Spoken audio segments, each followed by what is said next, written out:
ఉంటే ఇలా హైదరాబాద్లో ఇద్దరు మంచిగా సుఖంగా సంతోషంగా ఉన్నారు అధ్యక్ష. ఫ్రీడమ్ ప్రజాపాలన ఎంజాయ్ చేస్తుంది ఇద్దరు అధ్యక్ష. ఒకటి దొంగలు, రెండు దోమలు అధ్యక్ష. దొంగతనాలు పెరిగినాయి హైదరాబాద్లో, క్రైమ్ రేట్ పెరిగింది. నా లెక్కలు కాదు, గవర్నమెంట్ లెక్కలు. అట్లాగే దోమలు అధ్యక్ష. ఇదివరకు హైదరాబాద్లో ఒకటే ఒక ప్లేస్ ఉంటుండే, దాని పేరు దోమలగూడ అధ్యక్ష. ఈ మధ్యన మా శ్రీధర్ బాబు గారి నాయకత్వంలో కొన్ని మంచి స్ట్రీట్స్కి పేర్లు పెట్టినారు అధ్యక్ష. ఒకటి మన్మోహన్ సింగ్ గారు పేరు పెట్టారు, ఒకటి డొనాల్డ్ ట్రంప్ గారు పేరు పెట్టారు. ఆహా అధ్యక్ష, మీరు పెట్టాల్సింది ట్రంప్ గారి పేరు, మన్మోహన్ సింగ్ గారి పేరు కాదు శ్రీధర్ అన్న.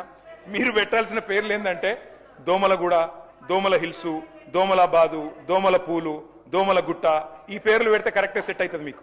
ఎందుకంటే మొత్తం నగరంలో దోమలు, విషజ్వరాలు, ఫాగింగ్ చేసే దిక్కు లేదు, గుర్రపు డెక్క తీసేవాడు లేడు. మున్సిపల్ మంత్రి, ముఖ్యమంత్రి గారు మరి వారేం చేస్తున్నారు, మీరేం చూస్తున్నారు, మీ ఇన్ఛార్జ్ మంత్రి గారు నాకు తెలియదు, నేను మిమ్మల్ని అంటలేను సార్ అటంటూ. కాబట్టి